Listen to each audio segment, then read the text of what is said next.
Hi friends, welcome to my channel. ఈరోజు మనము పితికిపప్పు కూర ఎలా చేసుకోవాలో చూసేద్దామండి. దానికోసం నేను ఎండిది పితికిపప్పు తీసుకొని ఒక 2 అవర్స్ పాటు వాటర్లో నానబెట్టుకొని పక్కన పెట్టుకున్నాను. ఇలా వాటర్లో నానబెట్టుకోవడం వల్ల పచ్చిపప్పు లాగా మనకి రెడీ అవుతుంది. ఇప్పుడు మసాలా చూసేద్దాం. తెల్లగడ్డపాయలు, అల్లము, దాల్చిన చెక్క, లవంగాలు, పసుపు, ధనియాల పొడి, రెడ్ చిల్లీ పౌడర్ తీసుకున్నాను. అలాగే బాగా పండిన టమోటాలు, పెద్ద సైజు ఒక 2 ఆనియన్స్, కరివేపాకు ఈ విధంగా ముక్కలుగా కట్ చేసుకొని పక్కన పెట్టుకున్నాం. ఇప్పుడు మసాలా ప్రిపరేషన్ చూసేద్దాం.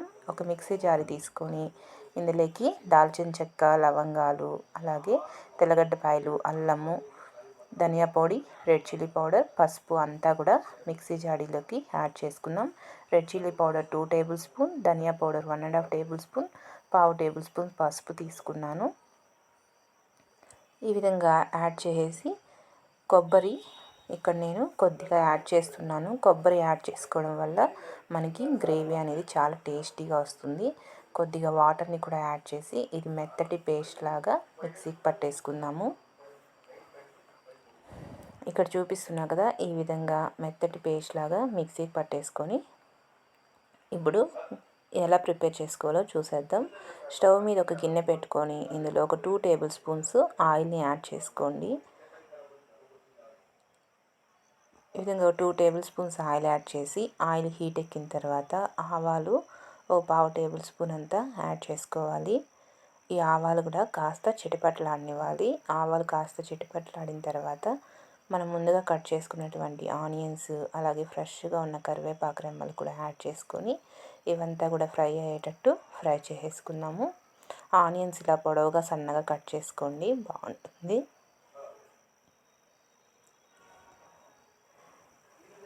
ఈ విధంగా మొత్తం కూడా బాగా ఫ్రై అయ్యేలాగా కలుపుకుంటూ ఫ్రై చేసుకొని ఇందులోకి టమోటా మనం కట్ చేసి పెట్టుకున్నాం కదా, ఈ టమోటా ముక్కలు కూడా యాడ్ చేసుకోవాలి. టమోటా బాగా పండినట్టు తీసుకోండి, అప్పుడే బాగుంటుంది. ఈ టమోటా ముక్కలు కూడా యాడ్ చేసి ఈ టమోటా ముక్కలు కూడా బాగా మగ్గనివ్వాలి. అప్పుడే మనకి టేస్ట్ అనేది బాగుంటుంది. మెత్తగా మగ్గేంత వరకు బాగా మగ్గనిచ్చుకుందాము. అలాగే ఇందులోకి రుచికి సరిపడా చూసుకొని రాళ్ళుప్పుని యాడ్ చేస్తున్నాను. మనం పులుసు కూరల్లో ఎప్పుడైనా సరే రాళ్ళుప్పు అయితే టేస్ట్ అనేది బాగుంటుంది. దానికోసం నేను రాళ్ళుప్పుని యాడ్ చేసి వేయిస్తున్నాను. ఉప్పుని యాడ్ చేసుకోవడం వల్ల మనకి ముక్కలు, ఆనియన్స్, టమోటా అంతా కూడా త్వరగా మగ్గిపోతాయి. దానికోసం ఉప్పుని ఇప్పుడే యాడ్ చేసి ఇదంతా కూడా తిప్పుకుంటూ వేగనిచ్చుకోవాలి. ఇలా బాగా వేగిన తర్వాత ఇందాక మనము మిక్సీకి పట్టుకున్న మసాలా ఉంది కదా, ఈ మసాలా మొత్తం కూడా ఇందులో యాడ్ చేసి ఇదంతా కూడా ఒకసారి బాగా కలిసేలాగా ఇలా కలిపేసుకొని ఆయిల్ అంతా పైకి తేలుతూ వచ్చేంత వరకు కుక్ అయ్యేంత వరకు కుక్ చేసుకోవాలి. అప్పుడు మనకి ఈ మసాలా అంతా పచ్చివాసన లేకుండా చక్కగా కుక్ అవుతుంది. ఇలా కుక్ అవుతూ ఉన్నప్పుడు మనం ఆల్రెడీ నానబెట్టుకొని పక్కన పెట్టుకున్నాం కదా, ఈ పప్పుని వాటర్తో సహా యాడ్ చేసేయండి. ఈ పితికిపప్పు అనేది వేడి వేడి రాగి సంగటి, దోశకి చాలా టేస్టీగా ఉంటుంది. ఈ విధంగా పప్పుతో సహా యాడ్ చేసి ఒకసారి మొత్తం కూడా కలిసేలాగా కలిపేసుకోవాలి. కలిపేసుకొని ఒకసారి ఉప్పు, కారం అంతా కూడా రుచి చూసుకొని వాటర్ సరిపోకపోతే మరి కాస్త వాటర్ని యాడ్ చేసుకొని ఇదంతా కూడా బాగా ఉడికేంతసేపు ఉడకనిచ్చుకోవాలి. మనం ఒక 2 అవర్స్ పాటు ఎండిపోయిన పప్పుని వాటర్లో నానబెట్టుకోవడం వల్ల పచ్చిపప్పు లాగా రెడీ అయిపోతుందండి. టేస్ట్ కూడా సేమ్ మనకి పచ్చిది ఎలా అయితే ఉంటుందో అలాగే ఉంటుంది. ఇది మధ్య మధ్యలో కలుపుకుంటూ పప్పు అంతా కూడా మెత్తగా ఉడికేంత వరకు ఉడికించుకోవాలి.